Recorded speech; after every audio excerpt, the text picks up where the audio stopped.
या आप विश्राम बोल लो। रेस्ट, सुनो मेरी बात बड़े ध्यान से। रेस्ट, रेस्ट, विश्राम।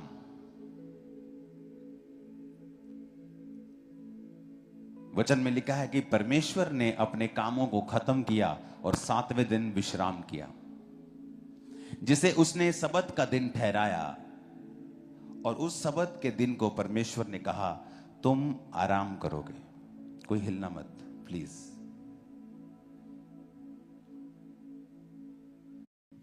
गॉड ने कहा रेस्ट करो, और खुद रेस्ट की। जबकि परमेश्वर थकता नहीं, वो हाफता नहीं, वो कमजोर नहीं होता, उसकी एनर्जी कम नहीं होती।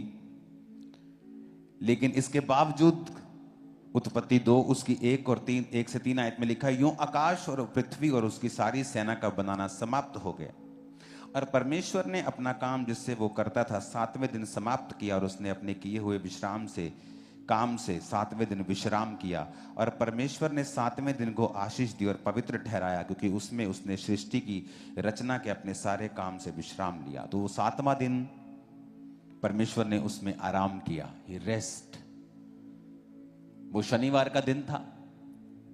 जीसस क्राइस्ट के जी उठने के बाद रेस्ट का दिन स्पिरिचुअली वो संडे हो गया, क्योंकि जीसस क्राइस्ट उस दिन जी उठे और संडे का दिन ठहराया गया कि चर्च में आप जाएंगे और वचन को सुनेंगे और रेस्ट करेंगे।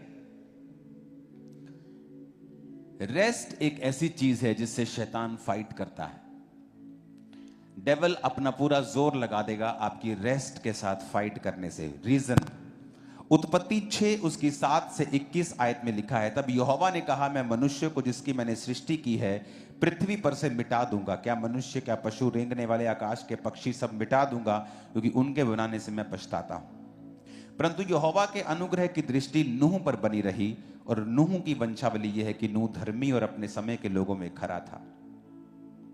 नाउ परमेश्वर ने कहा मैं नूह को चुनता हूं, तू एक ऐसी जहाज बनाएगा जो इतने फुट लंबा इतने फुट चौड़ा होगा, और उस जहाज को तू 300 फुट लंबा, और परमेश्वर ने उसकी सारी इंस्ट्रक्शंस जो थी वो दी। और परमेश्वर ने कहा उस जहाज में मैं सब 2-2 जंतुओं को तेरे पास भेजूंगा और बाकी सबको मैं खत्म कर दूंगा। तो ये बड़ा डिफरेंट सा परमेश्वर ने एक मैसेज दिया।